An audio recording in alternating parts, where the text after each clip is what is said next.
앞뒤 좌우에 있는 분들과 이렇게 인사하겠습니다. 할렐루야, 주님 부활하셨습니다. 네. 여러분, 주님 부활하셨다는 것은 우리에게 가장 기쁜 소식입니다. 그런데 부활하셨을 때 여러분들 진짜 여러분이 사랑하는 사람이 죽었다가 부활했다고 생각해 보세요. 얼마나 기쁘겠습니까? 근데 여러분은 그 기쁨은 없는 것 같아요. 다시 한번 하겠습니다. 할렐루야, 주님 부활하셨습니다. 할렐루야, 주님 부활하셨습니다. 왜 한국인들이 그 봉본을 만드는지 아세요? 죽은 사람이 살아날까 봐 그래요. 밖으로 나올까 봐 깊이 묻고 흙으로 밟고 또 이렇게 씌우는 겁니다. 그러니까 예수님이 한국에서 태어나셨으면 부활 못 하세요. 유대 땅에 태어나시고 바위 무덤 그 속에 장사되셨기 때문에 부활하실 수 있었습니다. 다 유대 땅에 태어나신 이유가 있는 거예요.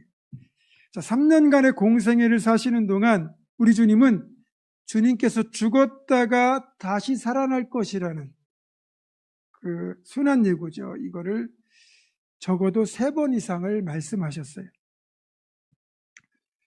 이제 베드로가 주는 그리스도시요 살아계신 하나님의 아들이십니다라는 그 신앙 고백을 한 이후에 3번에 걸쳐 예고를 하신 게 나오는데, 마가복음을 보면 이 순한 예고가 순서대로 실려 있습니다. 먼저 마가복음 8장 31절입니다. 인자가 많은 고난을 받고 장로들과 대제사장들과 서기관들에게 버림받아 죽임을 당하고 사흘 만에 살아나야 할 것을 비로소 그들에게 가르치시되, 또 9장 30절에 32절이에요. 그곳을 떠나 갈릴리 가운데로 지날새 예수께서 아무에게도 알리고자 아니하시니 이는 제자들을 가르치시며 또 인자가 사람들의 손에 넘겨져 죽임을 당하고 죽은 지 3일 만에 살아나리라는 것을 말씀하셨기 때문이더라. 그러나 제자들은 이 말씀을 깨닫지 못하고 묻기도 두려워하더라. 또 10장 33절 34절입니다. 보라, 우리가 예루살렘에 올라가노니 인자가 대제사장들과 서기관들에게 넘겨지매 그들이 죽이기를 결의하고 이방인들에게 넘겨주겠고 그들은 능욕하며 침뱉으며 채찍질하고 죽일 것이나 그는 3일 만에 살아나리라 하시니라. 아멘. 이렇게 주님이 3번씩이나 고난과 부활을 말씀하셨음에도 불구하고 제자들은 주님의 말씀을 귓등으로 흘려버렸고 전혀 마음에 두지 않았습니다. 오히려 예루살렘에 입성한 뒤에 사람들이 호산나 외치는 그 군중들, 그 추종자들을 예수님이 귀합해서 새로운 나라를 세울 것이라는 기대만 가득했습니다. 그래서 지난주에 말씀드린 대로 세베대의 아들들인 야고보와 요한 같은 경우는 자기 어머니까지 동원해가지고 예수님께 청탁을 했죠. 하지만 제자들의 이런 기대, 소망과는 달리 예수님은 겟세마네 동산에서 무력하게 체포된 뒤에 불과 하루 만에 신성모독 또 흉악한 정치범으로 몰려 십자가에서 죽고 말았습니다. 너무나도 허망한 죽음이었죠. 결국 제자들은 당혹감에 쌓인 채 아무것도 하지 못하고 두려움 속에서 숨어 지내고 있었습니다. 그리고 3일째가 되었습니다. 유대인들은 고인이 사망한 지 3일째가 되면 시신에 향유를 바르는 관습이 있었고 그 관습에 따라 예수님의 시신에 향유를 바르기 위하여 3명의 용감한 여인이 주일 새벽, 그러니까 안식일 다음날 새벽에 무덤을 찾아갑니다. 마가복음 16장 1절에 3절입니다. 안식일이 지나매 막달라 마리아와 야고보의 어머니 마리아와 또 살로메가 가서 예수께 바르기 위하여 향품을 사다 두었다가 안식 후 첫날 매우 일찍이 해 돋을 때에 그 무덤으로 가며, 여기에 등장하는 3명의 용감한 여성은 막달라 마리아, 야고보의 어머니 마리아, 살로메인데 이들은 주님께서 부활하셨을 것이라고는 전혀 생각하지 못하고 그저 무덤 입구를 막아놓은 커다란 돌을 누가 굴려줄 것인가에 대해서만 걱정하며 발걸음을 옮겼습니다. 이어지는 3절입니다. 서로 말하되 누가 우리를 위하여 무덤문에서 돌을 굴려주리요 하더니, 여인들의 걱정이 괜한 걱정이 아닌 것이, 지금 여러분들이 이제 사진을 보실 텐데요. 보시는 것처럼 이 커다란 연자맷돌, 그 사람의 키만한 커다란 연자맷돌처럼 생긴 것이 바로 무덤문의 역할을 하는 돌입니다. 성인 남자 2명이 힘을 써야만 굴릴 수 있는 정도의 크기니까 여인들이 왜 이런 걱정을 하는지 이해가 됩니다. 그런데 여인들의 염려가 무색하게 이미 무덤의 돌이 굴려져 있었습니다. 마가복음 16장 4절입니다. 눈을 들어본 즉 벌써 돌이 굴려져 있는데 그 돌이 심히 크더라.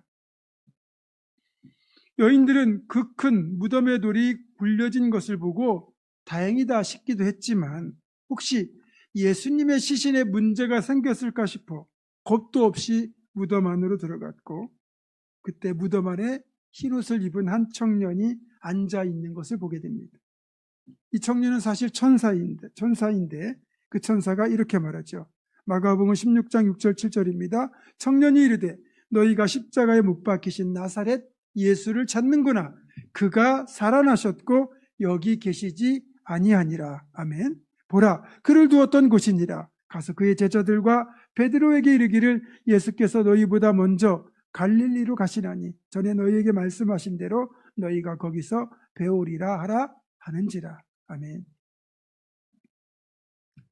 우리 기독교의 핵심 진리는 하나님이 사람이 되신 성육신, 즉 성탄과 십자가에서 죽으신 예수님이 3일 만에 부활하셨다는 이 2가지입니다. 하나님이 사람 되시는 성육신이 없다면 부활도 있을 수가 없죠. 따라서 성육신을 믿는다면 부활을 믿어야 하고, 부활을 믿는다면 성육신도 믿어야 하는 겁니다. 어쨌든 이렇게 기독교의 가장 핵심적인 교리가 바로, 또 신앙의 중심이 바로 예수 그리스도의 오심과 부활이기 때문에, 만약에 예수 그리스도의 부활을 증명하지 못하고 또 부활을 믿지 못하면 더 이상 기독교도 존재할 수 없고 신앙도 존재할 수가 없는 겁니다. 그래서 성경은 주님의 부활을 여러 가지로 강력하게 증거하고 있습니다. 첫 번째, 부활을 목격한 수많은 증인이 존재합니다. 오늘 본문의 막달라 마리아를 포함하여 11명의 제자들, 엠마오로 가던 2제자, 다른 여자들, 또 승천 당시의 목격자들인 500여 명의 증인들까지 수많은 목격자가 증인으로 존재합니다.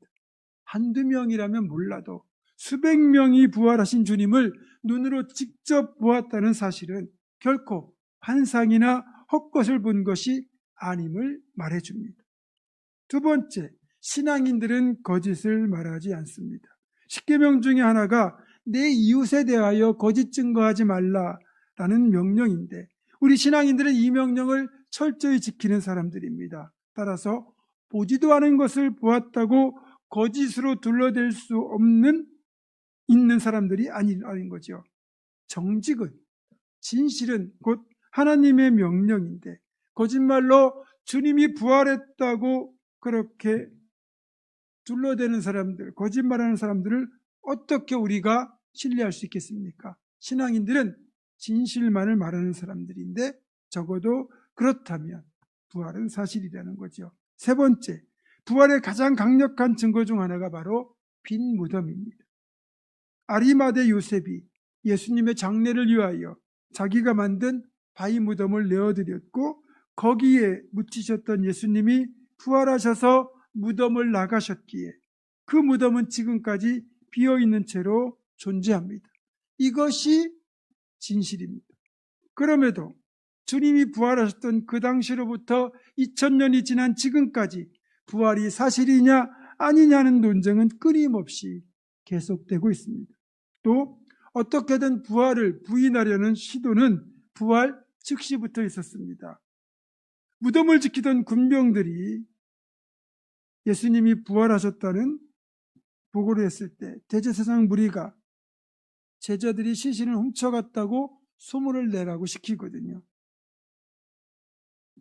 그렇다면 복음서를 기록한 제자들은 이 부활이 실제 역사적 사건임을 증명하기 위해 가장 확실한 증거를 제시해야만 했습니다.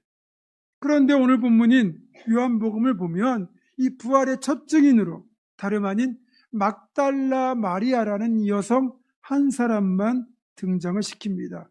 20장 1절입니다. 안식 후 전날 일찍이 아직 어두울 때 막달라 마리아가 무덤에 와서 돌이 무덤에서 옮겨진 것을 보고, 이 막달라 마리아가 누구인지 좀 먼저 알아야 될 것 같은데 성경에는 마리아라는 이름이 많이 등장하죠. 우리가 신명기 다음에 나오는 성경이 여호수아잖아요. 그 여호수아에서의 주인공인 여호수아가 이제 이스라엘 왕국 멸망기로 가게 되면 호세아라고 발음이 바뀝니다. 그리고 그 호세아가 신약에 오면 예수라고 이름이 바뀌어요. 뜻은 똑같습니다. 하나님은 구원이시다, 여호와는 구원이시다는 뜻인데, 그것처럼 모세의 누이였던 미리암 있죠. 이 미리암의 발음이 신약으로 오면 마리아로 발음이 바뀝니다. 그러니까 구약의 위대한 여성이었던, 신앙의 여성이었던 미리암의 어떤 그런 신앙을 본받고 그런 미리암처럼 훌륭한 여성이 되라는 의미로 부모들이 자기 딸에게 마리아라는 이름을 많이 지어준 거지요. 그런데 이 마리아라는 이름이 워낙 흔하다 보니 이 어떤 마리아인지 우리 교회도 순복이 셋이 있더라고요. 장순복, 김순복, 송순복. 근데 놀라운 거 아십니까? 이 세 순복이 똑같이 성지순례 다 가셨습니다. 그리고 예전에 보니까 우리 이수진, 노수진, 또 신수진 자매 셋이 있으니까 뒤에 진짜 빼고 신수, 노수, 이수 이렇게 부르더라고요. 그렇게 구분하는 것처럼 유대인들은 어떻게 구분하느냐? 앞에 출신 지역을 붙이거나 아니면 아버지의 이름을 붙입니다. 아니면 어머니 이름을 붙입니다. 누구의 딸 이렇게 하기도 하고, 어느 지역의 누구, 우리가 한만댁 무슨 진주댁 이런 식으로 말하는 것처럼 막달라 마리아는 갈릴리 인근의 막달라, 막달레나 이렇게 발음하기도 하는데, 그 막달라라는 지역 출신의 여성입니다. 그러니까 예수님이 태어나시고 사셨던 이 나사렛과는 그리 멀지 않은 지역이지요. 그 막달라 출신의 마리아라는 여성인데, 이 막달라 마리아는 한때 흉악한 7 귀신이 들렸던 여성입니다.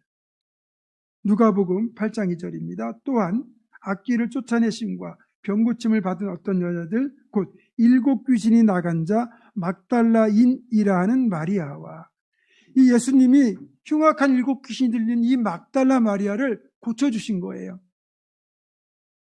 이렇게 막달라 마리아가 예수님으로부터 고침을 받은 뒤에 예수님을 따르게 되었고, 그때부터 신실한 제자가 된 거죠.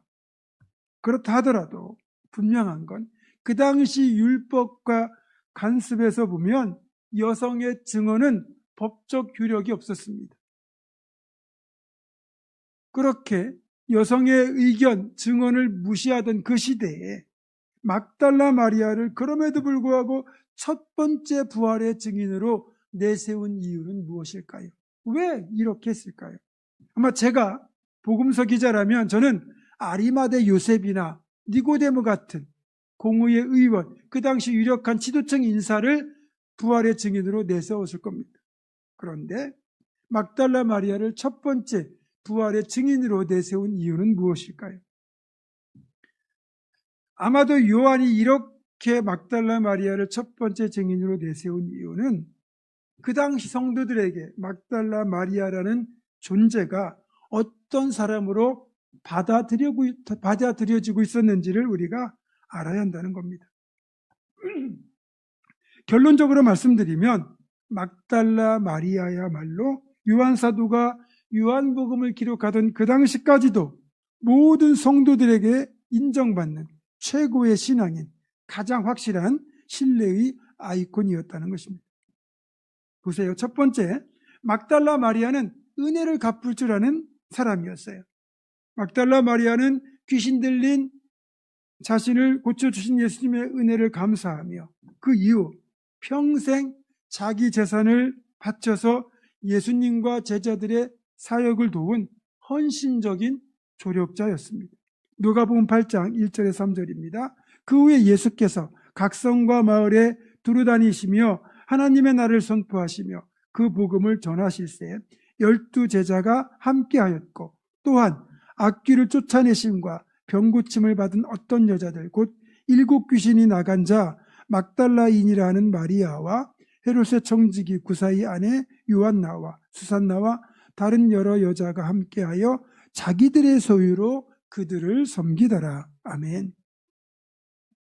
별다른 소득이 없는 예수님과 12 제자가 무슨 수로 만 3년 동안 생활을 할 수 있었겠습니까? 하나님 나라는 그렇게 누군가의 열정과 헌신과 동역을 통해 세워지는 나라입니다. 예수님의 공생의 사역도 누군가의 후원이 있어서 가능했다는 뜻인데 여기에 여러 여인의 물질적인 헌신이 있었고 그 중심에 막달라 마리아가 있었습니다. 두 번째, 막달라 마리아는 끝까지 사명의 자리를 지켜낸 사람이었습니다. 요한복음 19장 25절입니다.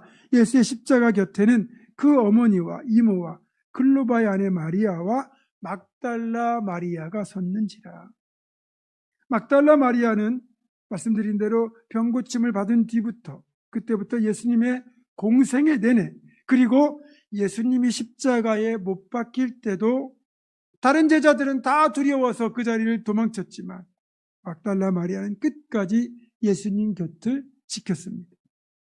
그녀는 이 모든 사역을 기쁨으로 헌신했고 책임감을 가지고 끝까지 충성했습니다. 그러면서 예수님의 장례를 치르는 것, 또 무덤을 찾아가는 일까지 주저하지 않았습니다. 또한 부활의 목격자가 된 뒤 죽는 날까지 충성했습니다. 그래서 사실 신학계에서는 막달라 마리아를 사도 중에 사도라고 부르기도 합니다. 12 제자보다 더 위대한 사도라고 인정하는 거죠. 막달라 마리아의 이런 점이 당시 율법과 관습의 관점에서 볼 때 여성은 증인이 될 수 없다는 위험성이 있음을 알면서도 제자들이 막달라 마리아를 부활의 첫 증인으로 내세우는데 주저함이 없었던 이유이기도 합니다. 또한 부활 이후에도 막달라 마리아가 신실하게 제자의 삶을 살아냈다는 반증이기도 하죠. 말씀을 정리합니다. 변할 수 없는 사실은 예수 그리스도의 부활이 2000년 전 유대 땅에서 실제로 있었던 역사적 사건이라는 것입니다. 예수님은 그 부활의 첫 번째 증인의 축복, 부활의 그 영광스러운 첫 모습을 막달라 마리아에게 보이셨습니다. 그녀는 흉악한 귀신 7이 들려서 미친 사람으로 취급받던 여자였습니다. 한마디로 소망도 없고 가치도 없었던 미천하고 가엾은 인생일 뿐이었습니다. 그런 자신을 고쳐주신 주님의 은혜를 막달라 마리아는 너무나도 잘 알았고 그래서 끝까지 모든 걸 바쳐 주님께 헌신했고 동역했고 충성했던 찐 제자 중에 찐 제자였습니다. 오늘 우리가 불렀던 찬송가 442장 저 장미꽃 위에 이슬은 무덤에서 부활하신 예수님을 만난 막달라 마리아의 심정을 노래한 찬양입니다. 영영 죽으신 줄 알았는데 그분이 다시 살아나셔서 마리아야 부르실 때 얼마나 놀랍고 감격스러웠겠습니까?